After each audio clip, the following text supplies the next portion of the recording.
Вы когда-нибудь слышали про дельфина, который усыновил настоящего кита? Нет? А про кошечку, которая стала мамой для 5 ежат? Тоже нет? Тогда вы многое потеряли. В этом видео я вам расскажу самые удивительные истории опеки животных другими животными. Обязательно смотрите видео полностью, ведь в конце вас ждет самая трогательная история. Приятного просмотра! Необычные китята. Начну я, пожалуй, с самой необычной истории. Совсем недавно ученые сообщили о поразительном событии в мире животных. Самка дельфина неожиданно усыновила детеныша другого вида – китенка. Эта необычная семья была впервые замечена исследователями в 2014 году, когда самка афалина плавала с 2 малышами. В природе афалины обычно рожают только одного детеныша, и мать полностью сосредоточена на его воспитании и защите. Однако в этом случае рядом с самкой и ее собственным детенышем плыл другой дельфин, принадлежавший к совершенно иному виду – широкомордому дельфину. Эти китообразные ближе к касаткам или гриндам, чем к афалинам, и обычно их образ жизни значительно отличается от привычек афалин. На протяжении нескольких лет ученые внимательно наблюдали за этим необычным семейством, которое обитало у берегов французской Полинезии. За это время широкий дельфин начал адаптироваться к повадкам афалин, перенимая их привычки. Вместе с приемной матерью и братом он часто выпрыгивал из воды и общался с другими дельфинами. Такое поведение совершенно нетипично для широкомордых дельфинов, которые предпочитают глубоководные зоны и редко встречаются с людьми, что делает их малоизученными. Родной детеныш афалины покинул свою мать примерно через 1,5 года, как это обычно происходит у дельфинов. А вот усыновленный дельфин оставался рядом с самкой на протяжении 3 лет, что весьма необычно. Ученые предполагают, что этот случай мог произойти из-за неопытности самки афалины. Несмотря на то, что афалины – один из самых распространенных и изученных видов дельфинов, ранее не было зафиксировано ни одного случая, когда они усыновляли детенышей другого вида. Очень необычное семейство, не правда ли? Враждующее семейство. Следующая история, кстати, не менее удивительная, так как рассказывает о 2 враждующих кастах. На одной ферме в графстве Оффали, Ирландия, произошла беспрецедентная ситуация, которая бросает вызов обычным представлениям о взаимоотношениях между кошками и птицами. Обычно кошки, будучи хищниками, не упускают шанса поймать пернатую добычу. Однако в этом случае все сложилось иначе. Кошка по имени Делла, проживающая на ферме, проявила неожиданную заботу и нежность к утятам. Во время одного из своих окотов, который продолжался около часа, Делла наткнулась на 3 утят, только что вылупившихся из яиц. В этот момент, вместо того, чтобы напасть на них, как можно было бы ожидать от хищника, Делла проявила материнский инстинкт. Она аккуратно принесла утят к себе в коробку, где уже находились ее новорожденные котята, и начала заботливо вылизывать их, принимая за своих собственных. Хозяева фермы были поражены таким поведением своей любимицы. Они полагают, что все произошло из-за высокого уровня гормонов, который наблюдается у кошек во время родов. Именно материнские инстинкты взяли верх над природной охотника. Вероятно, если бы Делла встретила утят в другое время, даже на час раньше или позже, они стали бы для нее добычей, а не приемными детьми. Удивительно, но утята быстро привыкли к своей новой матери. Они начали подражать котятам, проводя время рядом с Деллой и повторяя за ней привычки, характерные для кошачьих. Однако с течением времени утята стали проявлять свое естественное поведение, присущее птицам. Они росли значительно быстрее котят, но сохраняли сильную привязанность к Делле. Даже когда утята стали взрослыми, они продолжали следовать за ней по всей ферме, словно по-прежнему считали ее своей матерью. Эта трогательная история показывает, насколько сильным может быть материнский инстинкт, способный преодолевать природные барьеры между видами. Добрейшая Мурка. Но кошечки воспитывают не только утят. И сейчас вы в этом убедитесь. В крымском мини-зоопарке произошла удивительная история, которая быстро привлекла внимание общественности. Однажды неравнодушные посетители принесли в зоопарк 3 крошечных бельчат, оставшихся без матери. Эти маленькие пушистые создания нуждались в срочной помощи и заботе. Сотрудники зоопарка столкнулись с непростой задачей – как спасти и выходить осир, отевших бельчат В это же время в зоопарке появилась кошка по кличке Мурка, которая когда-то пришла сюда сама и решила остаться. Совсем недавно у нее родились котята, и она проявляла все признаки заботливой матери. Сотрудники зоопарка, обдумывая, как помочь бельчатам, приняли смелое решение попробовать подложить их к Мурке, надеясь на то, что ее материнские инстинкты помогут выжить этим крохам. Их догадка оказалась верной. Сначала Мурка с любопытством и некоторым недоумением осматривала незнакомых котят. Они явно отличались от ее собственных детенышей, но, несмотря на это, она приняла их как своих. Кошка начала вылизывать бельчат, а вскоре и кормить их. Благодаря этому решающему шагу бельчата получили необходимое питание и заботу, что позволило им выжить. Бельчата быстро пошли на поправку, и вскоре они начали активно играть с котятами, внося оживление в жизнь мини-зоопарка. Эта история, наполненная добротой и неожиданной заботой, не могла остаться незамеченной. Она быстро распространилась по всей стране, и Мурка стала настоящей звездой. В благодарность за ее материнский подвиг кошки обеспечили комфортные условия жизни, качественное питание и заботу, которую она заслужила своим поступком. Колючая дружба. Думали, это все, чем кошечки могут вас удивить? Ошибаетесь, сейчас все расскажу.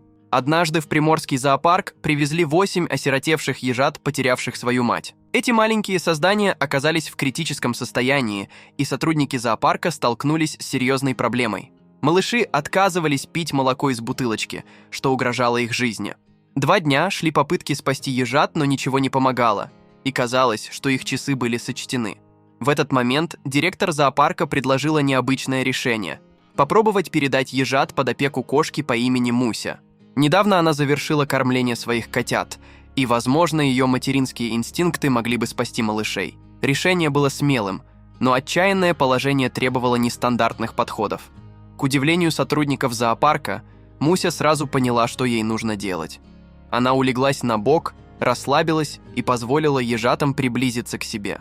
Чувствуя тепло и запах молока, ежата начали ползти к кошке, и вскоре она стала их кормить. Муся проявляла невероятную заботу о своих новых клубочках, посещая их в часы кормления и даже несмотря на то, что иголки малышей иногда причиняли ей дискомфорт.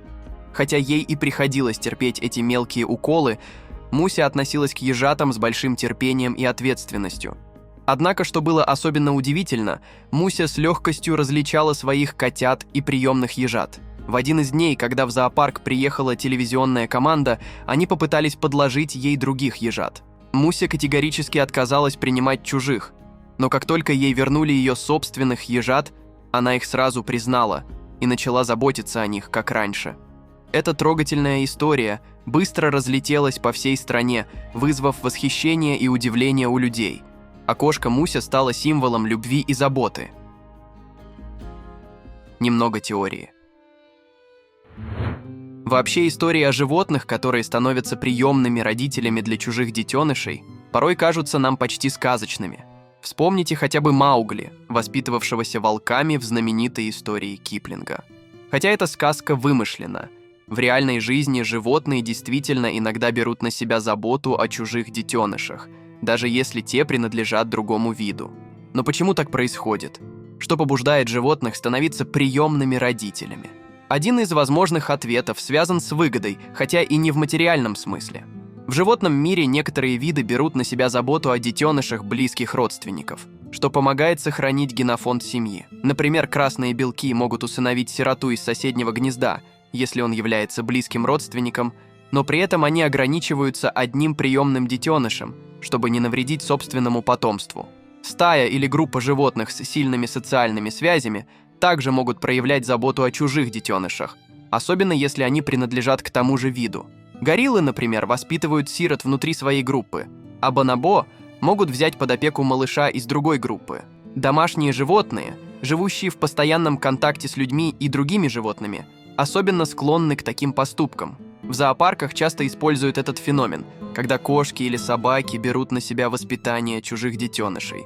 Они принимают малышей как своих собственных, ухаживают за ними и кормят молоком, даже если те выглядят совершенно иначе. Наконец, не всегда животные могут отличить своих детенышей от чужих.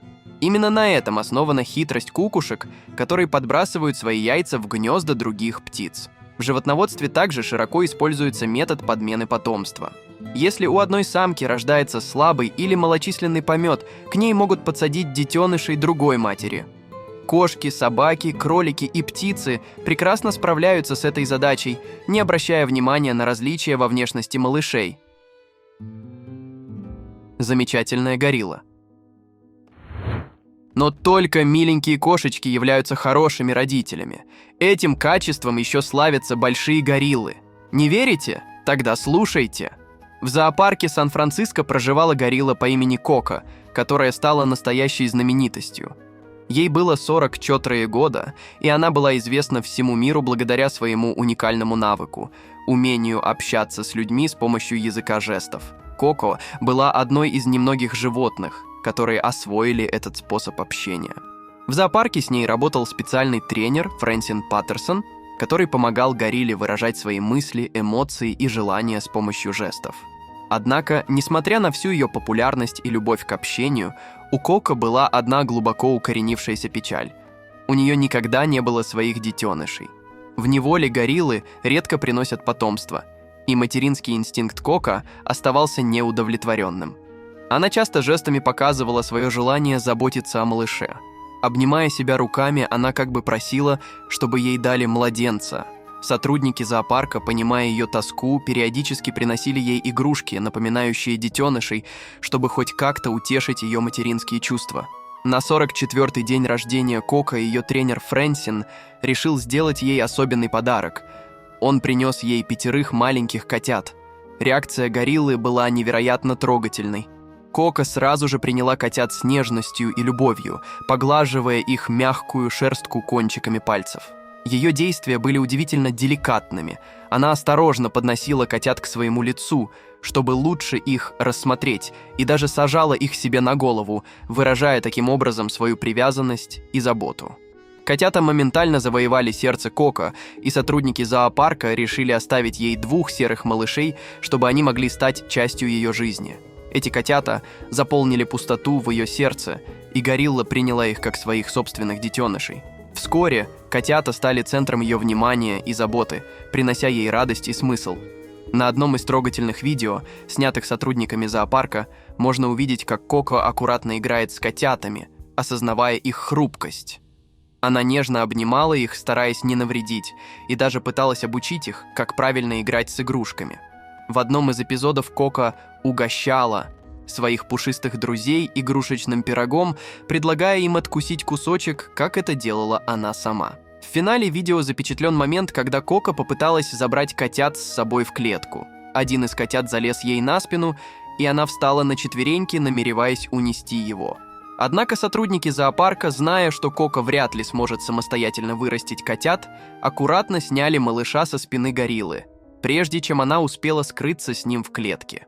История Коко и ее котят тронула сердца многих людей по всему миру, показывая, что материнский инстинкт не знает границ видов, и что даже такие разные существа могут найти друг в друге утешение и поддержку. Золотистые леопарды. Ну и, наконец, одна из самых трогательных историй. Обязательно слушайте ее до конца. В начале октября у пары африканских леопардов, Влада и Алены, на свет появились 2 крошечных котенка. Однако радость от их рождения была омрачена тем, что у матери, Алены, оказались слабо развиты материнские инстинкты. В прошлый раз это привело к трагедии, и новорожденных не удалось спасти. Чтобы избежать повторения ситуации, сотрудники зоопарка приняли решение забрать малышей под свою опеку. К счастью, с самого момента, когда малыши открыли глаза, они приняли людей за свою семью, поэтому разлука с матерью не вызвала у них стресса. Однако один из котят оказался особенно слабым, и у него был обнаружен порок сердца. Сотрудники зоопарка поняли, что малышу необходимы особые условия, и передали его под опеку заводчицы Мейн-кунов, которая взялась за его выхаживание. Она отмечала, что крошечному леопарду требовался полный покой и регулярное кормление небольшими порциями каждые 1,5 часа. Несмотря на все сложности, уже наметился небольшой прогресс, и хотя говорить о полном выздоровлении пока рано, Сотрудники не теряют надежды. Второй. Котенок остался жить в специальной палатке с подогревом, где сотрудники зоопарка внимательно следили за его состоянием. Малышке еще не дали имя, но, вероятно, ее назовут Милой, так как она покорила всех своим очарованием. Несмотря на ее крошечные размеры, с ней возникло немало сложностей. Мила категорически отказывалась пить молоко из бутылочки. Сотрудники перепробовали множество вариантов. От длинных и коротких сосок до резиновых и силиконовых, но ни один из них не подходил. Тогда было принято решение обратиться к золотистому ретриверу по имени Тесси, которая недавно стала мамой. Тесси с радостью приняла маленькую леопардиху за своего щенка и начала ее кормить.